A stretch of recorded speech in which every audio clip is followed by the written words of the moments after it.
নমস্কার সকল ভাই ও বোনেরা, আমি আপনাদের সামনে তীর্থক্ষেত্রের নতুন একটি ভিডিও নিয়ে হাজির হয়েছি। তো আমরা জানি যে তীর্থক্ষেত্র ভ্রমণ, তীর্থ স্নান, দেবদেবীদের বিগ্রহ দর্শন হিন্দু ধর্মের একটি পবিত্রতম অনুষ্ঠান।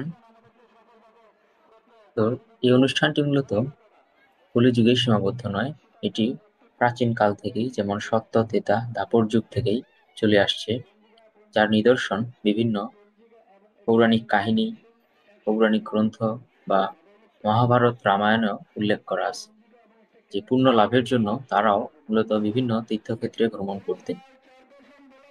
তো ভিডিও টাইটেল দেখে আপনারা বুঝতে পারছেন আমরা আজকে মূলত লাঙ্গলবন্ধ ব্রহ্মপুত্র স্নানের ভিডিওটি তুলে ধরতে চাচ্ছি আপনাদের সামনে। ভিডিওটি যদি আপনাদের ভালো লেগে থাকে তাহলে ভিডিওটিতে একটি লাইক দিয়ে রাখবেন এবং এই সংক্রান্ত ভিডিও পেতে চাইলে চ্যানেলটিকে সাবস্ক্রাইব করে রাখতে পারেন। তো যা বলতেছিলাম যে এটি মূলত হচ্ছে লাঙ্গলবন্ধ স্নানের ভিডিও। লাঙ্গলবন্ধ স্নানটি মূলত হয়ে থাকে চৈত্র মাসের শুক্লাপক্ষের অষ্টমী তিথিতে, যার জন্য এটিকে বারণী স্নান বা অষ্টমী স্নান নামেও ডাকা হয়। তো আপনারা কিভাবে এই লাঙ্গলবন্ধের স্নানে আসতে পারেন? যদি আপনারা ঢাকা থেকে লাঙ্গলবন্ধের স্নান ঘাটে আসতে চান তাহলে আপনারা গুলিস্তানের যে থানাটি রয়েছে সেই থানার সামনেই কিছু বাস থাকে, সেই বাসে করে 50 থেকে 70 টাকার মধ্যে এই স্নান ঘাটে আসতে পারেন।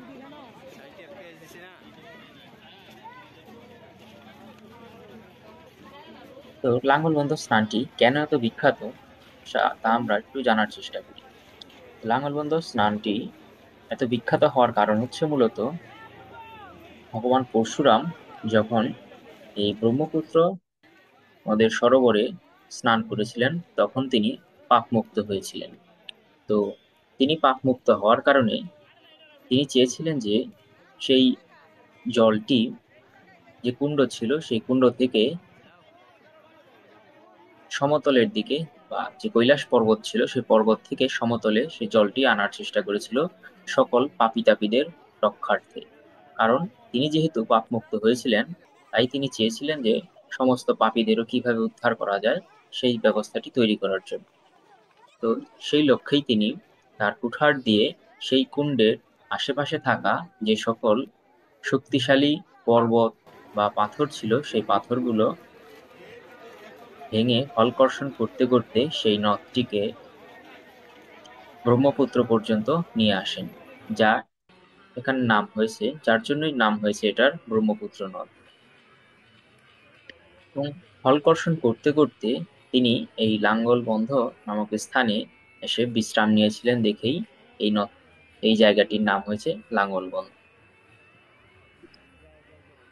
তো আমাদের হিন্দু ধর্মের সকল লোকেদেরই উচিত সেই পুণ্যতীর্থে ভ্রমণ করার জন্য, এবং অবশ্যই পুণ্যতীর্থে ভ্রমণ করার সময় হরিনাম মহাকীর্তন অনুষ্ঠান করা এবং সেই সাথে পদযাত্রা করার সময় অবশ্যই মহামন্ত্র জপ করা উচিত।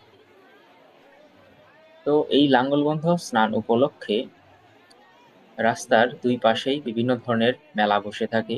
মেলাতে বিভিন্ন ধরনের বাদ্যযন্ত্র, তাছাড়া বিভিন্ন গৃহস্থালির সামগ্রীও পাওয়া যায়। মেলার পাশাপাশি এই জায়গাতে দেখা যায় বিভিন্ন ধরনের দেবদেবীর পূজা অর্চনাও করা হয়। যেমন আমরা বিভিন্ন ধরনের দেবদেবীর বিগ্রহ দেখতে পাই এই জায়গায়। এর মধ্যে রয়েছে কালী দেবী, মহাদেব, ব্রহ্মা, বিষ্ণু, তাছাড়াও রয়েছে ব্রহ্মপুত্রের যে অন্যতম দেবতা ব্রহ্মপুত্র দেব, তারও আমরা পূজা অর্চনা এই মেলাতে দেখতে পাই। তো এটি মূলত আমরা যে সময় গিয়েছিলাম তখন ছিল বাসন্তী পূজার সময়, সেই জায়গাতে বাসন্তী পূজা করতে আমরা দেখেছি সেই জায়গাতে। তো লাঙ্গলবন্ধ সম্পর্কে আমি আপনাদের আরো একটু তথ্য দিতে চাই। এই লাঙ্গলবন্ধতে মূলত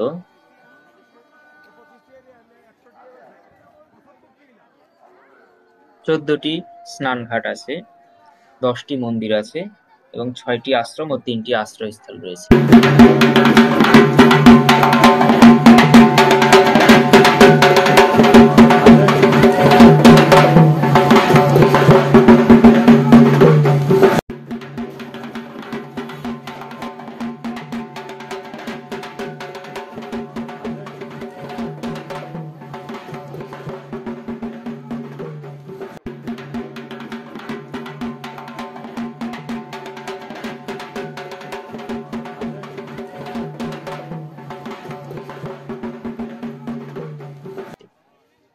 যারা পুণ্যার্থী আছেন তারা যদি স্নান করার একদিন পূর্বেই সেই জায়গাতে চলে যান, তাহলে আপনারা অবশ্যই সেই জায়গায় যে আশ্রয় কেন্দ্র আছে সেই আশ্রয় কেন্দ্রতে থাকতে পারেন।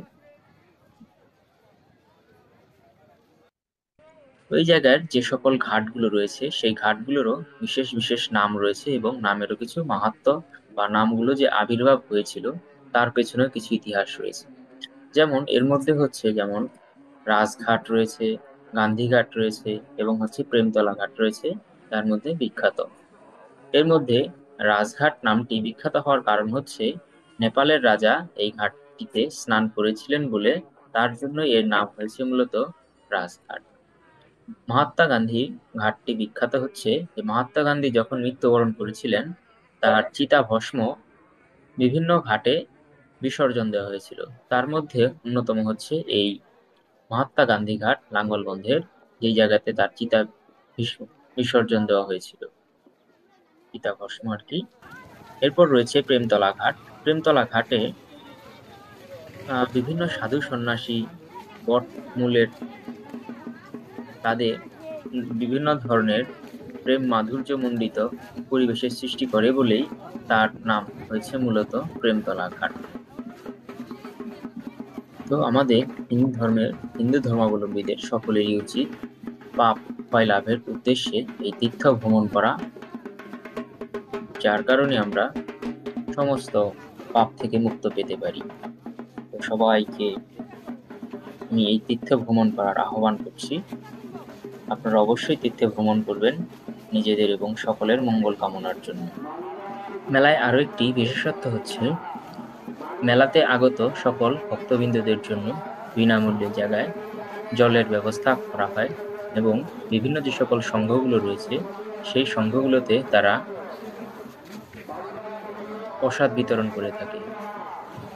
তো আপনারা চাইলে যদি হাঁটতে হাঁটতে ক্লান্ত হয়ে পড়েন তাহলে আপনারা সেই জল বা শরবত বিনামূল্যে গ্রহণ করতে পারেন এবং চাইলে তাদের কিছু দক্ষিণা আপনারা দান করতে পারেন।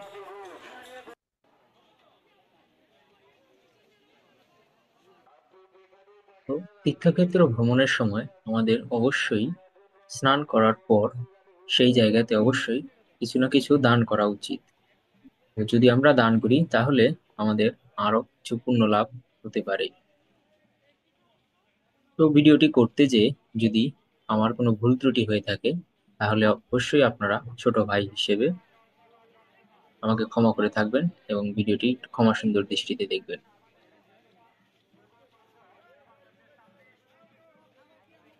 সবাইকে ধন্যবাদ জানিয়ে আজকের মতো আমার এই ভিডিও শেষ করতে চাই। সবাই ভালো থাকবেন, সুস্থ থাকবেন। দেখা হবে নতুন আরো একটি কোনো ভিডিওতে। নমস্কার।